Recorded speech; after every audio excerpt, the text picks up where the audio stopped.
Hey guys, how's it going? We're back again here for Rejects Rewind. My name's Caleb. I'm here with my co-host Moy, and we're going to be doing the back half, the second part to the debut album, the All American Rejects, self-titled, was released in 2002. And let's just get straight into it. The first song on the list, is this track 7 or track 6? Wow. It's sick. It's 7, right? And then this is "Don't Leave Me," and this was also on the Blue album, but we're specifically talking about the self-titled version. So, what do you think about this song? Yeah, so thanks everyone again thanks for the intro, Caleb. I'm glad you did that part. I wasn't ready for it. So thanks everyone again, obviously, for joining us. So "Don't Leave Me." Not a song that gets too much playing time for me lately. I think it was one of the first kind of ones that I discovered when I first started listening to the Rejects a couple of years back, well, many years back. But the drum beat intro is interesting, very very fast paced. I think it's like just kind of a typical "Don't Leave Me" kind of like breakup song. The lyrics are kind of funny. The first line, obviously, "You're sweet just like the sun, but what happens when the sun doesn't stay?" That's like, honestly, like, it sounds kind of goofy, but that's a pretty good line, not gonna lie. Um, and then I guess to see if I had a favorite part, um, let's see. Oh yeah, definitely the bridge where Tyson's saying, and then "Just Dry Your Eyes." I like that part. But when like uh the background instruments drop and it's just his voice, I'd say that's my favorite part. Like I said, not doesn't get so much playing time these days for me, but it's fun to give it a listen every now and then if it comes on and if I don't skip it. So yeah, what about you, Caleb? I also really think that the bridge is my favorite part. I like how the vocal effect is It's kind of like I would call it a radio voice. It's kind of gives a Yeah. callback back to My Paper Heart in a way. And Hmm. also, I like that you pointed out the intro because I wrote down it's kind of sounds like a beatbox style drumming. It's just like, Yeah. and then it just pops in. I do like the fast pacedness of the song. Like the chugging the guitars. It's kind of got that classic pop punk sound, which is I don't really. We've talked about this before. I don't really feel like the Rejects are a pop punk band, but there are a few songs Hmm. on this album that do have the pop punk vibe, and I would say this is one of them. I also don't really use this song in my daily playlist. It's been a while since I've even listened to it, so listening to it for this review was actually kind of, I like the song a little more than I thought I would, and I still don't think it's one of my favorites. Um, I think that Tyson kind of has an accent on the chorus. I don't know what kind of accent it is, but it's just, I don't know if it's just that Oklahoma red dirt accent, but it's kind of noticeable. And I like the part. I think it's in the verse 2. I called it the triple thinking part where he says, "Thinking of days, thinking of ways, thinking of Yeah, things to you that yeah, I should say." I just like how fast he says it, and it's just like I feel like that's such like a tongue twister, but he just does it so well. I even watched a live video right before we recorded.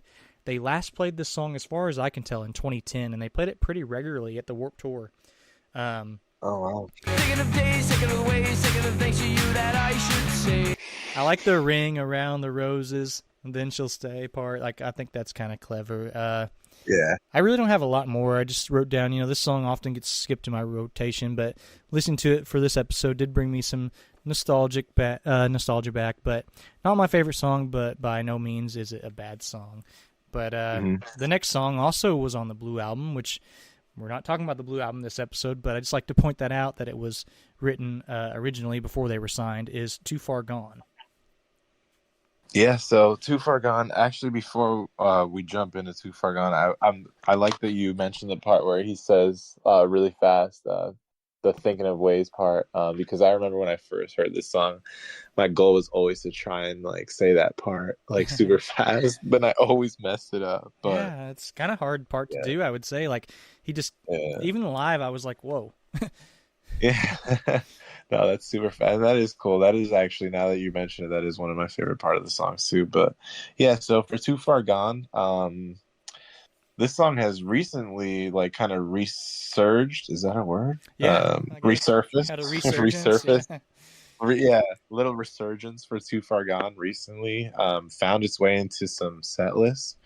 I remember they were saying how they were like, really excited to play it again on the Wet Hot tour. I think it's interesting that of all the songs on this album that they were excited to play, they chose Too Far Gone. Not because I don't like it, I do like it. I think it was just like an interesting choice, honestly. Like, it's not like, I feel like it's not one that like too many people like are specifically going to concerts to see, but it is cool that like they still like it.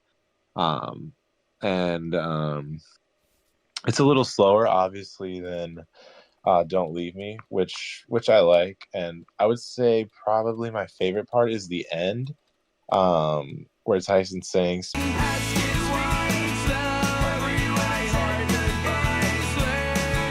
and then there's like the background voice. I wrote that which too. I think, yeah, which I think like when they sing live, like Nick and Mike will do.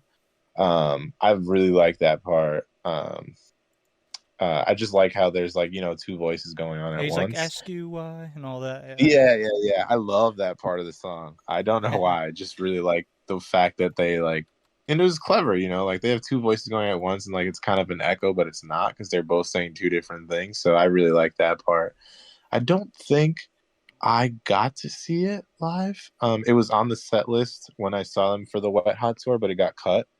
But it's a great song. Slower than, like I said, Don't Leave Me, but I'd say it's one of the more popular ones on the back half, aside from obviously the last song. Yeah. But yeah, that's my thoughts. What about you? I would agree that it's definitely probably one of the more popular, other than the last song. Now that you mentioned like how it's slower compared to Don't Leave Me, it's also interestingly sandwiched in between two of their more fast-paced songs, that and then the next song, Drive Away. I did mention on last episode that we were going to get into some like influences, and this song is very inspired by Iris by Goo Goo Dolls, I feel like, especially the intro guitar. Yeah. I actually dug up an interview from the Blue album time, and it says, the interviewer, I'm just going to read the quote. The interviewer says this, or he said, Iris Goo Goo Doll vibes. This is particularly evident on the most recently recorded song on AAR's new CD, Same Girl, New Song. And that's what they said, song, but it's obviously songs. It says, Too Far Gone is a more complex song with acoustic guitar and string flourishes. Brings to mind a Buffalo rock band who hit it big with the City of Angels soundtrack after years of obscurity. And then Nick Willer says, yeah, I believe that was my Goo Goo Dolls phase. Does it show? He said, I use open tuning, which is very, I can't say this guy's name, but his first name's Johnny. His last name's Rezint or something like that. I didn't do the research on it. I'm guessing it's probably their guitarist or something, or their lead singer. And fans that are listening, please don't kill me for not knowing who that is. But obviously it's the Goo Goo Dolls. And he said between that and all the strings, it's very Irish / Black Balloon / The Cure, which I thought was pretty cool because I think that they did a Cure cover at Emo Night like a few years ago. It may have been more than a few years ago at this point, but yeah. I wrote down that this is one of my favorite songs on the album, actually. It is slower, but I think that the lyrics are just really good. I feel like this is a beautiful song in a way. Just like that part where he's like, let you go somehow, like it just hits. Like it's so sad. Like it's like, who hurt Tyson? We've said that before, but like seriously, who hurt Tyson? Your lips provide a shelter. Like I just think that that's, some of these lines are so just deep. Clever. Yeah, it's. I love the please. I just love the chorus. Please speak slowly. My heart is learning. Teach me heartache. Stop this burning now. I also agree with you. Like I'm glad that they kind of brought it back. I've never seen it live, but I looked. They definitely played it a few separate times on the Wet Hot tour, but they also played it this year in February. That seems to be the last time they played it. The line where he says, hope is such a waste, like that's so deep, like it's so emo, but this one gets really, I mean, every song on this album is emo, like not like an emo rock, but just like sad, I guess. And some really deep lines now that I'm looking at them, like, geez. This song especially, I feel like that, like it just just these lines all hit, like wishful thinking, patience drinking, bliss is far away. You know, like now I'm falling at your feet, please stay. Like I don't know, it's just this song is so deep, and maybe it's just because it is slower. Because you pointed out on the first half review that it was like, well, and we both said like happy sounding sad song, so you don't really even realize that how sad the lyrics are until you just read them. I'm amazed at how every bridge by this band is better and better. I kind of love the like orchestra part of the bridge. It sounds like a pipe organ or something. I'm not entirely sure what it is. And then I guess I've seen in interviews where it seems like every effect on this album was made on a Korg Triton keyboard. And then I just basically what you said, that I love the ending vocals with the backup vocals, ask you why and all that. And he's like, ask you why, and please speak slowly. My heart is learning to ask you why. I just like that. This is definitely one of my more this is definitely in my top songs on this album, and probably even one of my top songs by the band. I looked to see where it ranks on Spotify, and it's not that high. It's their 46th most played song, so it's not that high. But I definitely think that if you had to take a pick, and I would love for you guys to comment what your favorite song is out of these songs, guys. I think that this, other than the last song, would probably be the second pick. Yeah. But we're also going to get to the cigarette song, which I think is a big fan favorite. But we're not there yet, guys. We're going to go to the next song, which is Drive Away, which was also on the Blue album. Yeah, Drive Away. Interesting that you said how Too Far Gone is sandwiched between Don't Leave Me and Drive Away, because Too Far Gone is like almost a majestic kind of vibe to it. Like just it's very different sounding from the rest of these songs, and then you go into Drive Away, which starts off very fast. Also a sad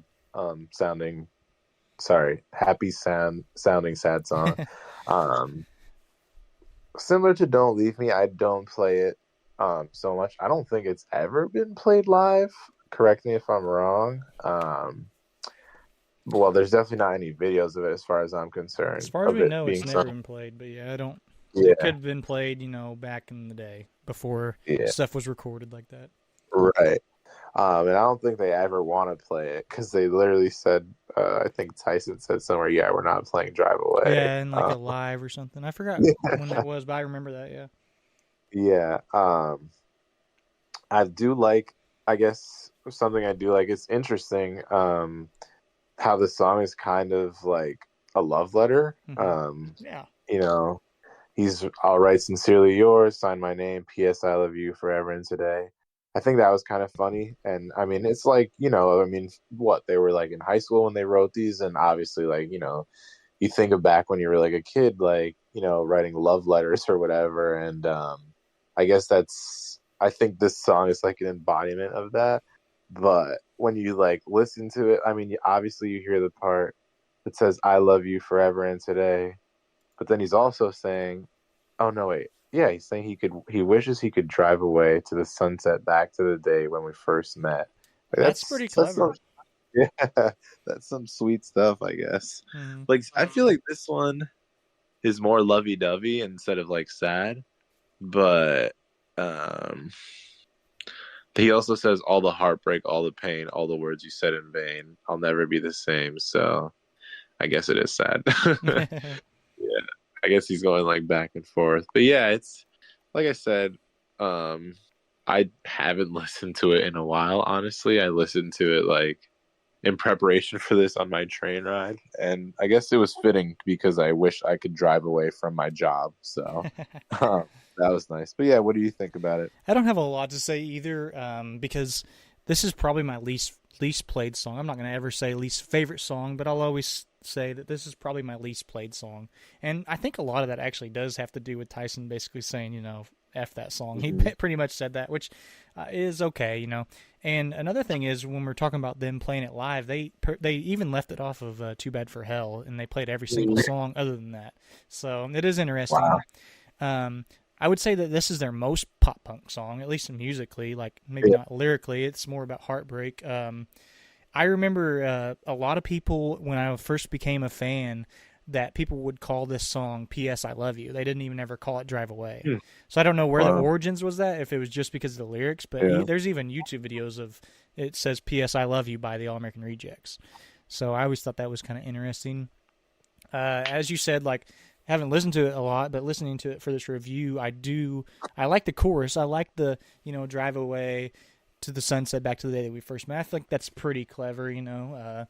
As you said, it is kind of like a letter. I put it in a note, cross my T's and dot my I's. Some of this is kind of like cheesy. Better say hello. I'm going to wave goodbye, but, whatever. I like the chugging guitars. I like the urgency they're going that hard he on says on, like, put it on a note. Yeah, he just says it so fast. Put it in a note, yeah. I do kind of like the ending where he's just like, forever and today, P.S. I love you. And then he just says, forever and today again. Like, just kind of ends on a cool note. Yeah. I don't have a lot to say about this song. I know that there is a lot of people that actually do love the song. So that's great. And maybe we would have saw it at When We Were Young Festival if they didn't screw around. I don't know. But the next song is Happy Endings, which we had a little pre-show chat, and we may actually disagree a little bit on this. We'll see. What do you think? So I actually said that I don't like the bells in this song. Not sure why. I don't know why I don't like them. Like, I think I really don't know. I'm curious. I mean, to know what the intro would sound like without the bells. Maybe I'd like it more. But other than that, I like hearing this song when I was like prepping. I actually like replayed it twice, and I was like, damn, like I haven't heard Happy Endings in a while. Like I'm digging this. I when I first heard it, I couldn't tell what he was saying at first. When like the first time I heard it, that was a long time ago. But then I actually like looked at the lyrics, sorry, and I guess he's like saying he was like cheating or something in this song. But what I really liked about this song, and the reason why I was like replaying it over and over, was I love when like he's counting, and it's different. Like I like how the counting like goes with the lyrics, like it flows. He's like one, like they obviously yell one, and then he's like, more thing before I go, two, the one who loves me so, like, and it can be seen as like to the one who loves me so, or number two, obviously. Ooh. And then there's three, don't make me count to three again. So it's like he's counting, but like in a conversation with someone, and I just like it. But then I almost don't know how I feel about how like the counting is like, it's kind of slows it down a little, and then the hook is just like Tyson yelling happy endings. Yeah. I don't know if I like that transition so much, but I think I just love the counting, honestly. I love that part, and I think that part carries a lot of weight in me liking this song. Trying to see the rest of the lyrics to see. Yeah, I think that's my favorite part, but I would have thought that like if they were to bring a song from this album, like a deep cut from this album, like Happy Endings would maybe like get a spot over Too Far Gone, because it is like a little faster. But it'd be cool to see this song live again. I like in the Too Bad for Hell video, before they start counting out, Tyson goes, "Count, boys." Yeah. I really dig that part. But Same on Tornado. yeah, I He's think like, maybe "Come it on, was boys," or something. Count it, boys. I think it was on Tornado, yeah. But is there a demo of this song? Does there exist a demo of this song somewhere? I almost feel like there is, but Right? it wasn't on. There are. It Blue wasn't on Out, Sing or Noodle actually, there Girl, is maybe. apparently a demo. I just saw it on YouTube, so yes, there is.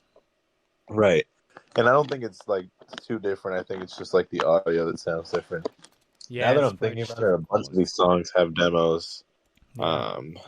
Like, yeah, I feel like most of them were either on the Blue album or the Same Girl, whatever. But Same Girl, New Songs. Yeah, I think that's where most yes, of them originated. But yeah, those are my thoughts on Happy Endings. I know we may disagree on the bells a little, so I'll pass it over to you. Well, it just was funny when you said that because the first note I have is actually one of my favorites. I love the bells, actually. That's literally what I wrote. So now I can reason with you, and I can agree that I can see why people wouldn't like the bells because it does kind of sound like such a cheap and basic effect. Like I said earlier, I think they did all their effects on the same keyboard. So it wasn't like they had these fancy guitar pedals, these fancy Pro Tool plugins and stuff back then. They were just starting out on a cheap budget. But the bells actually, when I listened to this for the review, it gave me Christmas rock vibes. I was gonna say it gives me Christmas vibes. That might be why I don't like it because I hate Christmas music. Well, fair, and I'm not a huge fan of Christmas music, and that might be our hot take for this episode. But it gave me that vibes, and maybe it was because it's so close to Christmas. I was like, hey, if this is the Christmas song that I am gonna choose, I'm fine with it because at least it's a reject song. Yeah. And maybe we should have added their Christmas song onto here. What's that even called? Tell Me on Christmas. We could have added that. Yeah, I forgot completely about that. Yeah, maybe we should do a little segment on that before we wrap up. Yeah. So I basically wrote, I've never seen this live. I mean, I don't think either of us have. I think what I saw was the last time they played it was 2006. Jeez. Wow. I didn't know it was that long. Yeah. But the Tornado version, which I think we were both talking about, is really good. I love the boys' backing vocals on that. You know, I specifically wrote down basically what you did, where they're like, "You, me, please, 1, 2, 3." I love the countdown. And then there was some interesting lyrics that I wrote down. So Tyson says, I gotta search it real quick, but he said, "Don't you know I'm sending?" And I was thinking, dang, Tyson was ahead of the game because now everybody's saying full send or, send it. And I'm like, Tyson was saying this before that was even a thing. And then right after that line, there was a line that I don't think I've ever noticed before, which he says, "There's no venture I won't go for you." And I was like, wow, that's kind of like weird, but it's also weirdly interesting. Like, yeah, wouldn't have thought of that. Like, there's no venture I won't go for you. I get what it means, but it's just like, that's kind of clever in this song. I didn't write much more, but I wrote that my I like the round and round and round we go again. And then I like the echoing vocals and the guitar. And then I love when he's like, during the bridge, he's like, "She walks away, she talks." And then he's like, away, I can't sing, but I'll insert that part of the song. But that's basically all I have to say to Happy Endings. I do think it's actually probably my third favorite, which isn't saying much. There's only 6 songs. Well, if we're throwing out the cigarette song, because that's a completely different ball game. But I do like Happy Endings. It ranks pretty high on this album in general for me. Yeah, I wouldn't say I hate it. I definitely do like it. Literally just minus the bells. Which I saw that there was a review or there was a podcast. They were trying to do like all the bands that were going to When We Were Young, and they did a very scathing review of this album, and I think they hated Happy Endings and they hated the bells. But I don't hate it. It's just very harsh, But it's also weirdly this song. I feel like if the last song didn't exist, which it does, so and I'm happy. But in a weird way, the Happy Endings could be like an album closer if it was. I think it's literally in the name too. Yeah, so I feel like it'd be something they could play towards the end of a show, Yeah, and maybe before encore or something. Yeah, I can't remember like where that did fit into their set list. I don't know if I could even bring that up, but I'll just click on a random one. It looks like they played it second normally. Oh wow, yeah, interesting. So that's weird. They'd play Dirty Little Secret and then that, but of course, this leads into not the last song that we're covering today, but the last song. And I'm going to throw it to you, but I'll just say right now, this is one of their best songs ever. Yes, and I will follow by agreeing with that and saying that it is easily in my top 10 All-American Rejects songs. I would say it's definitely one of their most popular. Wait, is there a big 5? Like, Move Along. The big 5, yeah. Tonight. Swing. Basically, Did I say that? Hits, yeah. Gives You Hell, Dirty Little Secret, Move Along, Swing, and It Ends the Night.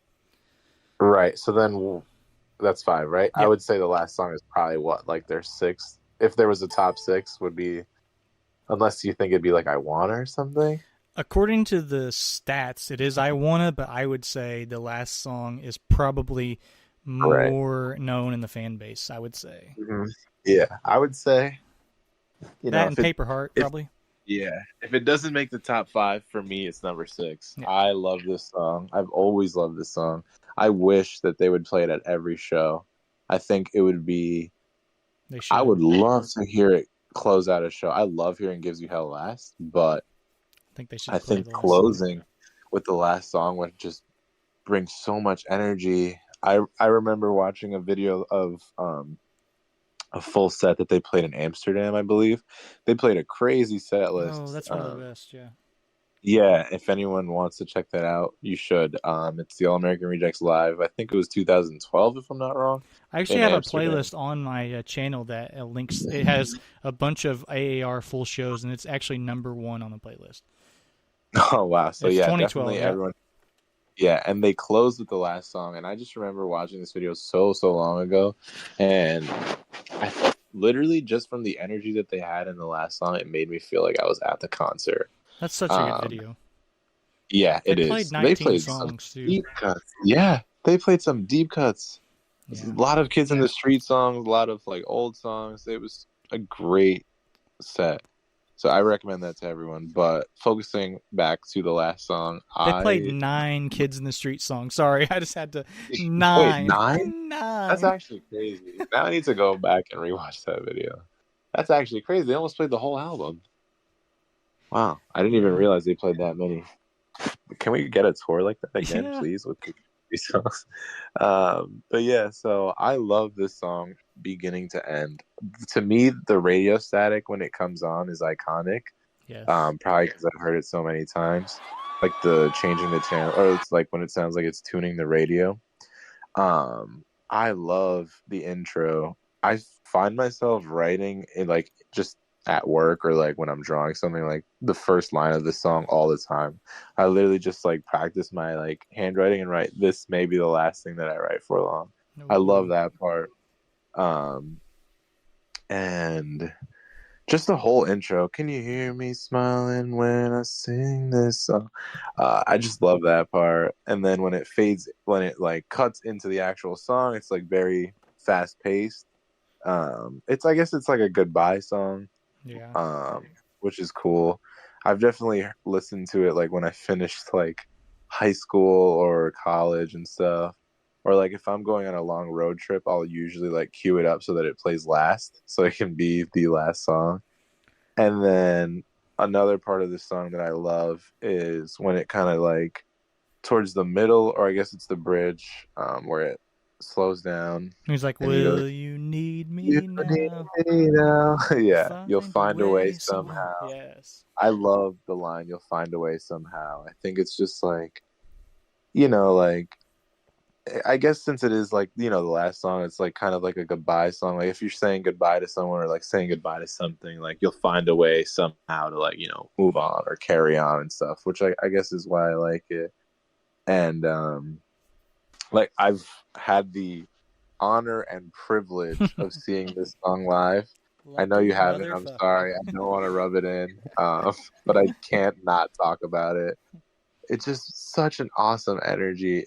When I saw it live, so I went to 2 shows for the Wet Hot Summer Tour, and when I was at the first one in Philly, I messaged the sound guy Brendan Goers. Not sure if I'm saying his last name.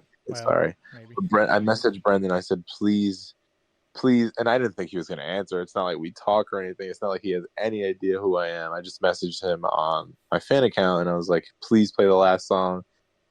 This was like way before the show started, and he actually answered and said, yeah, we'll try.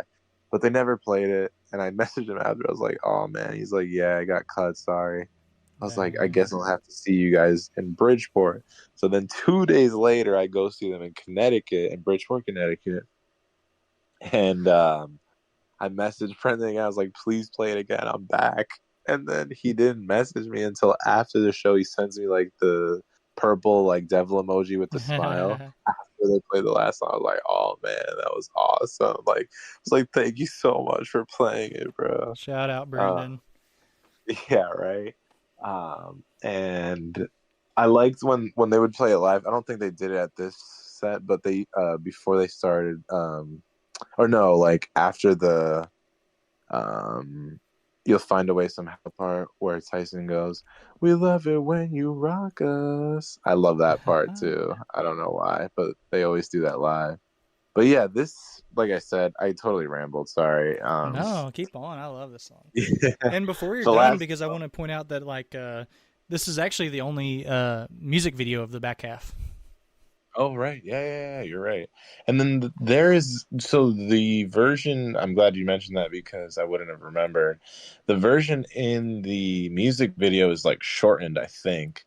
And it sounds different. I don't know if you've noticed that, but I don't know if you've watched the music video recently, but I think it's a little shorter than this version that's on Spotify, and the intro sounds a little different to me. It apparently is Like, shorter, yeah. Yeah. By a good And 25 seconds.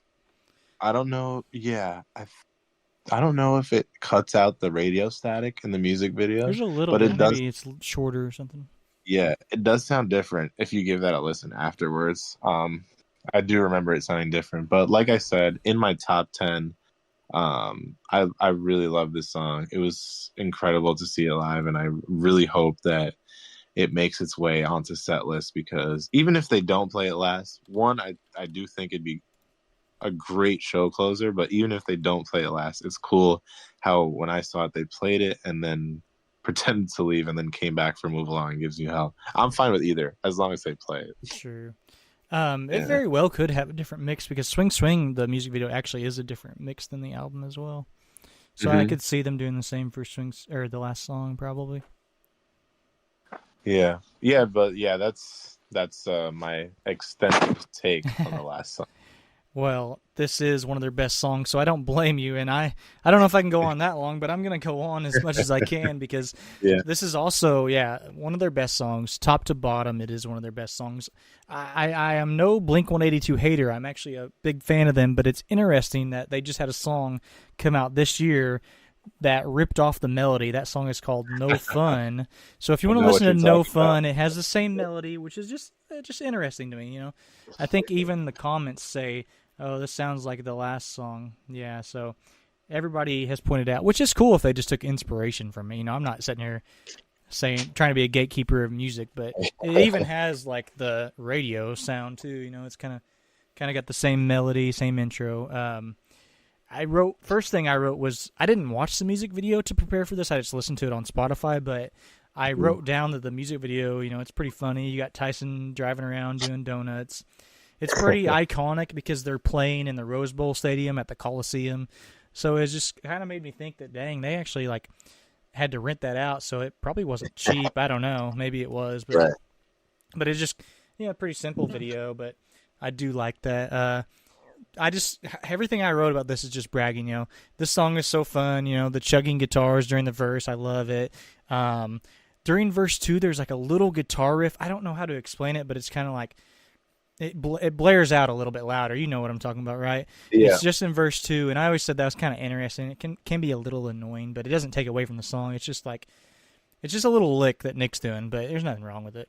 I like the part where it's music only, and it's kind of like orchestra, and then they come back and they just go hard, and the crowd live. I've never seen it live, but in the videos, you know, it just always seems like as soon as they come back from that guitar little part, they just go crazy. Especially the video where they played it at When We Were Young, like when they actually played When We Were Young, and they were dressed as old men, and they dressed as Elvis. So I'm talking about the Elvis video, because there's like a full video of them playing their whole set list, and it just seemed like the crowd was going crazy. It blows my mind though, and this kind of goes back to Too Far Gone, because Too Far Gone was technically on the Blue album. So Tyson, you know, I wrote down for this, you know, Tyson wrote this. It blows my mind that he wrote this at like 16 to 18 years old.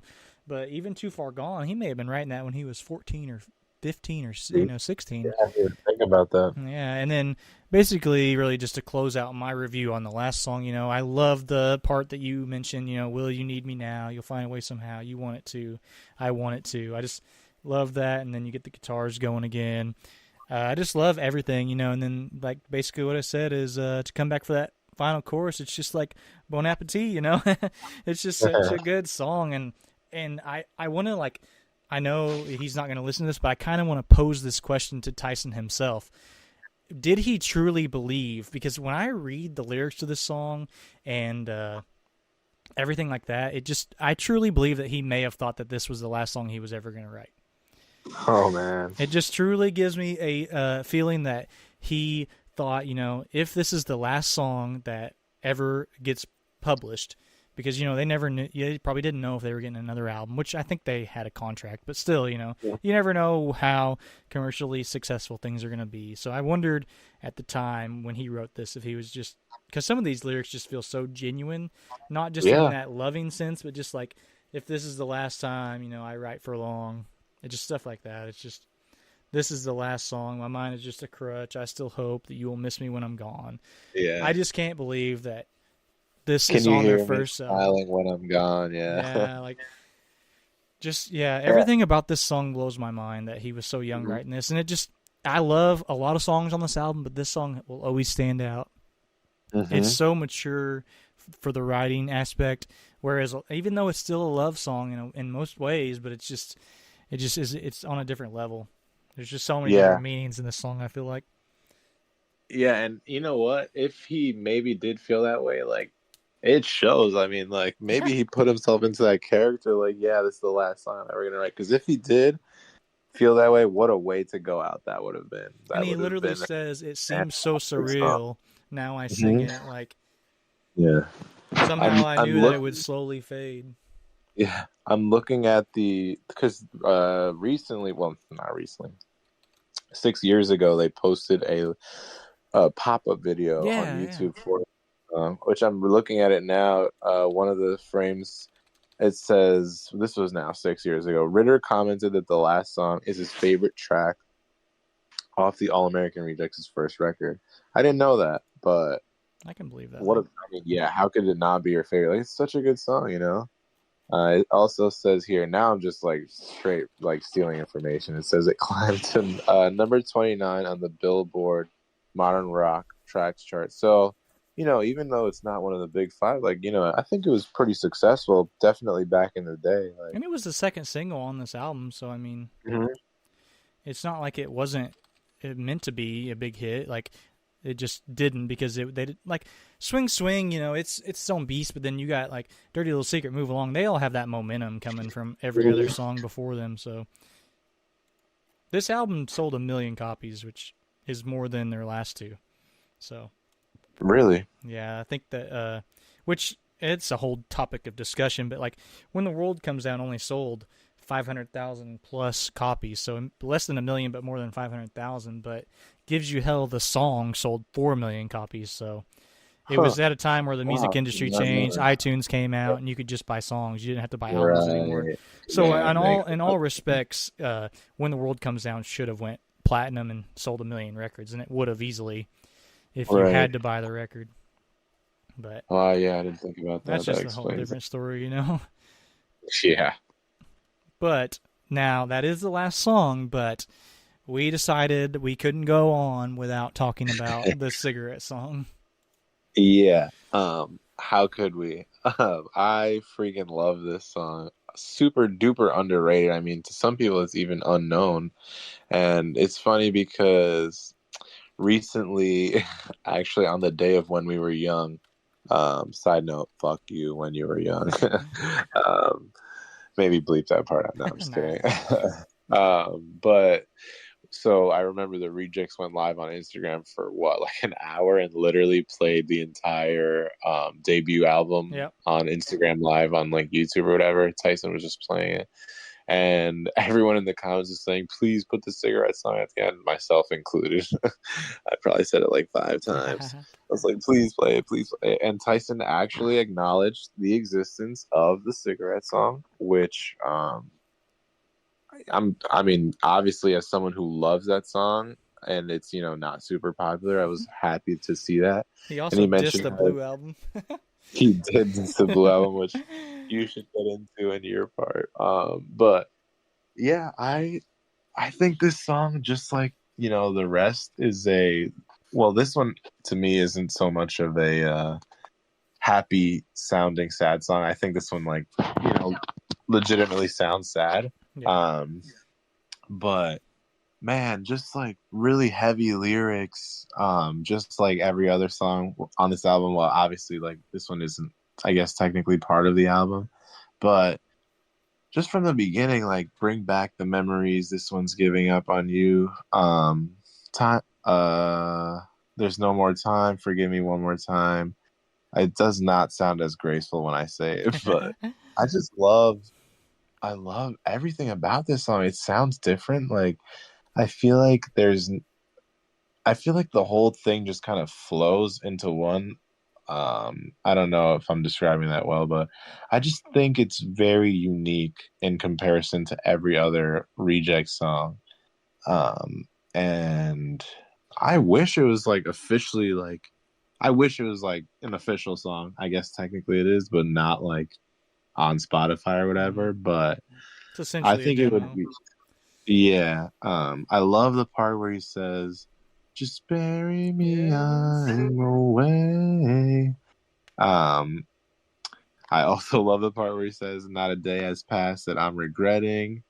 Wow. And then later in the song where he's like not yelling, but like just saying, "Bring it back," like Yeah. just feels like so sad. Like, I definitely was like super duper sad in like ninth grade and used to listen to this song all the time. And to wrap up with this part, the ending of the song, the day is gone, the sky is blue.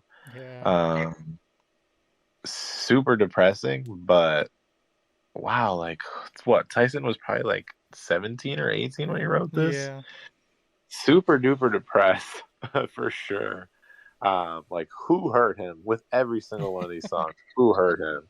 I could go on and on forever about how much I love this song. I think everyone should give this song a listen. Like it's different and it's not like a typical Reject song, but I think it shows even from back in the day that the Rejects could make sad songs. Like this one gives me like "I For You" vibes, I guess. Like this would be the "I For You" of the debut album. And I like the song so much that I drew I've made like an art piece with a cigarette and like just all the lyrics. So yeah, this song holds a very special place in my heart. I've definitely spent many days going to YouTube to watch the lyric video since it's not on Spotify. So yeah, what are your thoughts, Caleb? I say let's get this song on Spotify for sure. I wish Right? it was there. Yeah, I second that. It's definitely a demo in every sense. Mhm. I would say with professional production, this would be just like such a stellar song. It still is, but it's just amazing. And you mentioned like that live stream. They did play this live surprisingly in 2014. Yep. Like I just love Tyson's voice on this song. I love his falsetto. I literally wrote down I love the "Bury Me, I Am Away." This song is so emo though. It's just so emo. I love the "Not a Day." I literally wrote down the same stuff as you. "Not a day has passed that I am regretting." I think that even though you're right, like this song is maybe a little underheard or whatever, unheard by a lot of fans. I think that the fans that are in the scene, probably the people who would be even listening to this podcast, I feel like they probably all know this song. And at that point, I would say this is honestly a fan favorite or maybe a cult classic, you could say. Like if you're a true fan of the All American Rejects, I'd say that the Cigarette Song is something amazing. And then another fact that I think I read was the reason they named it the Cigarette Song was because during the song, the drummer got to smoke a cigarette because there's no drums on it. So I don't know if that was just like a joke or not, because I was thinking when you were talking, I was like, well, this probably was written when it was obviously just Nick and Tyson, so they didn't really have a drummer to even think about. Obviously, the Mike and Chris joined like before the re-release, but the music had already been made, so I don't know. I don't have a lot more to say about this song. I love it, and I just wanted to like raise the question, I guess, to the audience if you've made it this far. Just go ahead and comment, like, out of these 6 songs, what is your favorite? And then I'll raise the question back to you. Out of these 6 songs, which one is your favorite? You beat me to it. I was going to ask you the same. Before I do that, I would like to second your petition. We need this. If the All American Rejects are ever listening, we need the cigarette song on Spotify. Please. Yes. Justice for the cigarette song. Find that let's on a see. hard drive somewhere, and please upload it. Oh, and actually, before that too, the cigarette song was also played in part during Tornado. Yes. That there exists a video where Nick and Tyson play it right before Straight Jacket Feeling. Yep. They play like just the intro, which is cool. Wish they'd play the whole thing, but there also does exist 2 videos of the entire cigarette song. Yep, they did play it at Hotel Cafe in 2014. Yep. And actually, Hotel Cafe. I think they Yes, they played did. it Please find another. They played it somewhere else too. Maybe it wasn't. Maybe it was earlier than that though. Mhm. But yeah. Yeah, that song would be really cool to hear, maybe like at VIP, like acoustic sets, Yeah, or that at a would be concert. perfect for Yeah. VIP. Yeah. Just an idea at the All American Just Rejects. throwing that out there. Yeah. Yeah. So yes, everyone, please do let us know your favorite songs. On in the back half, I will say that. So just one. Okay. That's tough, but I would say it has to be the last song, Yeah. with like one tiny step right below, in a super duper close second, is the cigarette song. Yeah. I think both of those 2 very different songs, but for sure my favorite on the back half. If I had to pick a least favorite, maybe Drive Away, honestly. But yeah, what about you? Well, we can agree on the least favorite, and I don't want anyone to kill us because of that, but I would say, obviously, the last song is my favorite. I would still probably go second, Too Far Gone, with Cigarette Song barely below that. And the main reason I would say is because it's so inaccessible. Like, you have to go to YouTube to listen to the Cigarette Song. If I had it on Spotify, and maybe if I was just sad still, I'd listen to it more. But it's a great song, you know. It's just... I just don't listen to it nearly enough. I had to go to YouTube, leave Spotify just to listen to it for this review, which I don't mind. I do like the song. That version of them playing on Tornado is actually on my channel. They played it right before Straight Jacket Feeling, so they only played a little bit of it, but it was kind of cool. That'd actually be a cool combo to bring back live, like bring back the cigarette. Even if you're just playing the intro, just play that and then go into Straight Jacket Feeling, kind of like they did with Where Is My Mind and Move Along. Oh yeah, I missed that combo. Which they could bring that back if they're not going to play Cinder to Heaven, but that's a whole different story. Or just play all of them, please. Yeah, just play everything. Bring back Cinder to Heaven too, please.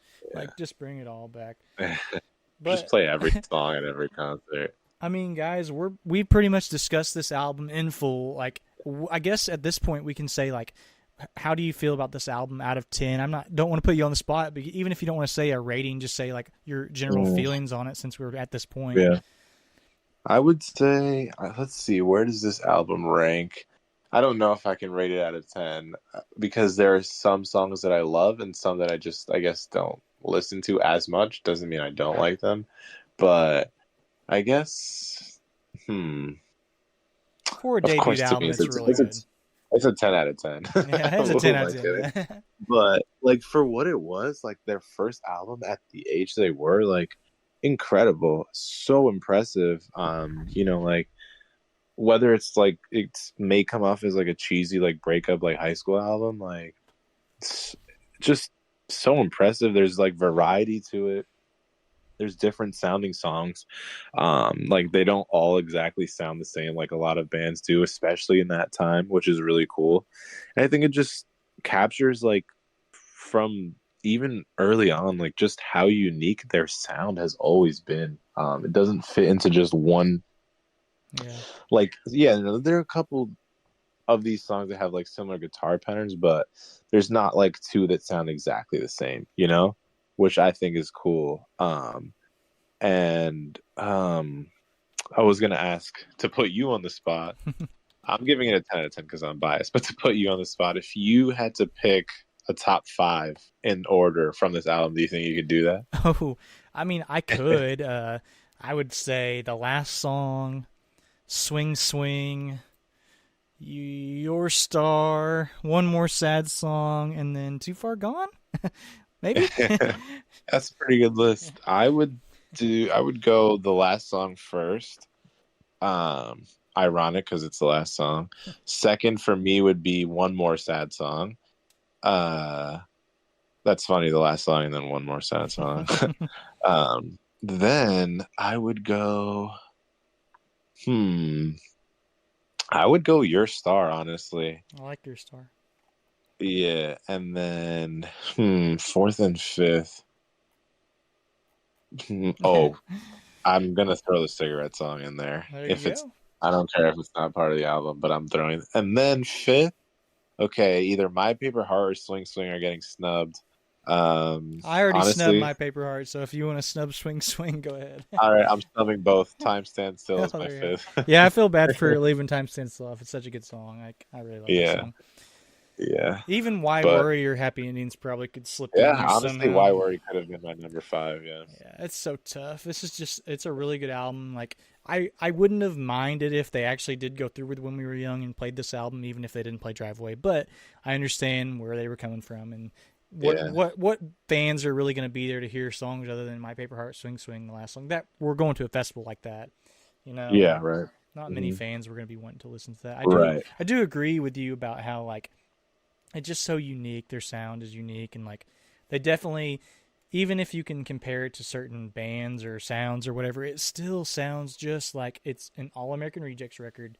Yep. Even this Wikipedia article says, oh, it incorporates the odd classic rock or 80s pop elements, but even then, I just feel like a lot of these songs, especially My Paper Heart, Swing Swing, like the last song, there's nothing really comparable to them. And Swing Swing, luckily, made it, into that scene that propelled them, into the next album, which we're going to be reviewing the first half of that in the next episode, which is a Yep. completely different beast. And I am Yeah. looking forward to getting into that because there's going to be some thoughts and opinions that maybe people won't agree with, but Mhm. we're going to get there, and that's going to be our next episode. I don't know if you have much more to say. I do want to just let the fans know, or the people listening. I don't know if I should call you fans. You're more like our peers. We're all Yeah. fans, and we really respect you guys. And as we get into the move along review, I do want to just say, like, we're personally going to go through all these albums, just us two. And I know we've got some people signing up to join, and they want to talk about specific albums.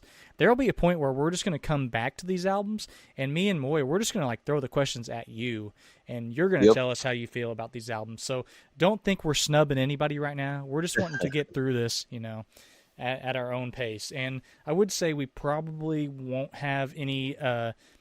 This episode will come out, but we'll probably take like a little break throughout the holidays here because my birthday's actually early January.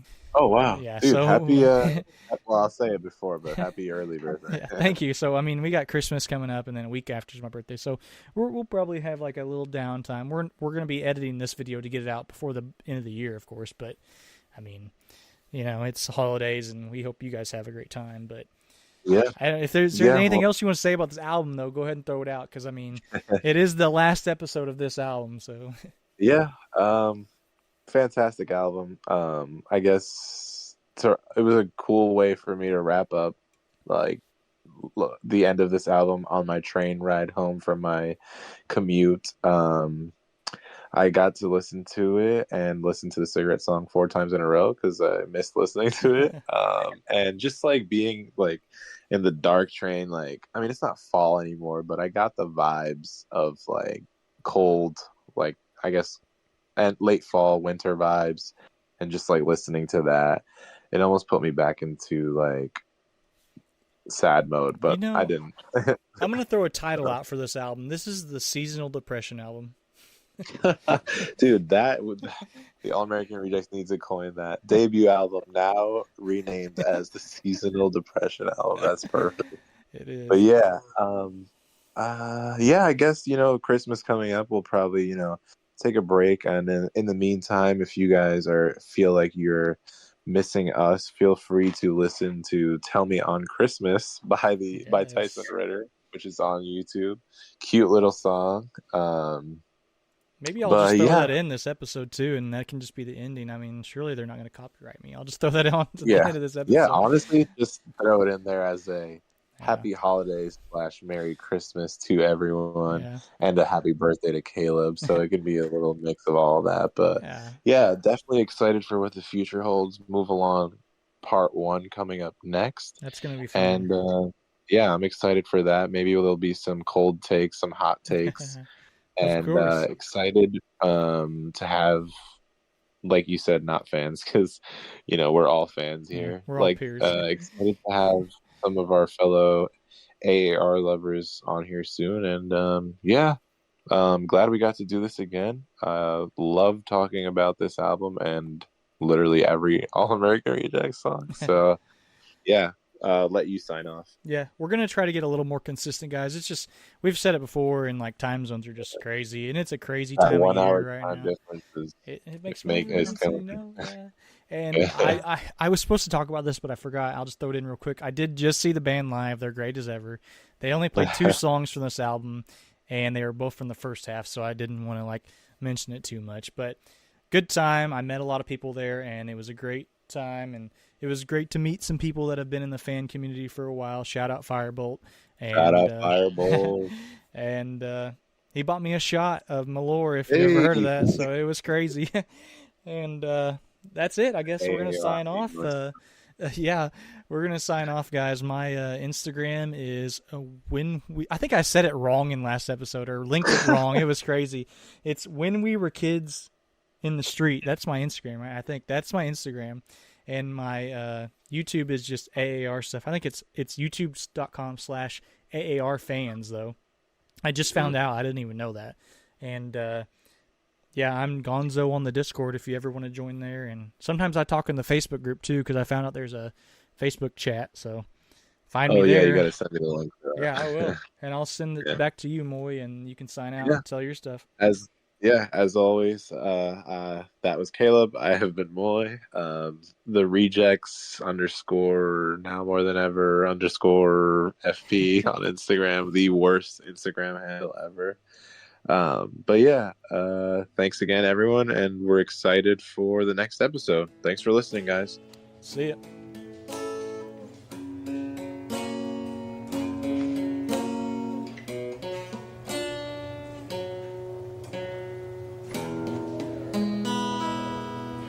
Tell me you love me,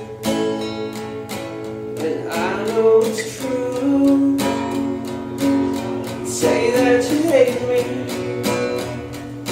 sometimes you really do.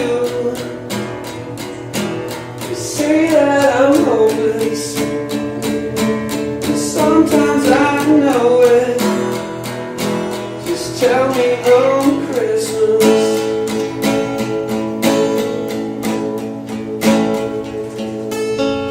Say you're crazy, you spread it around. What's life without crazy? I'll fall to the ground, 'cause I can't be lonely when outside it's snowing. Just tell me on Christmas.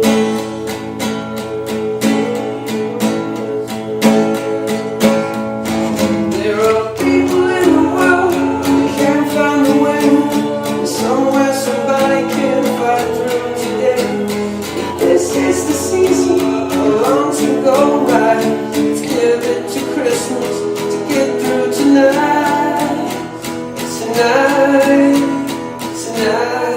alright. Tell me I'm damaged, sing you'll forget. She sings me forgiveness, and I'll play her regret. I'm hopeless. I know that you know it. Just say that you need me.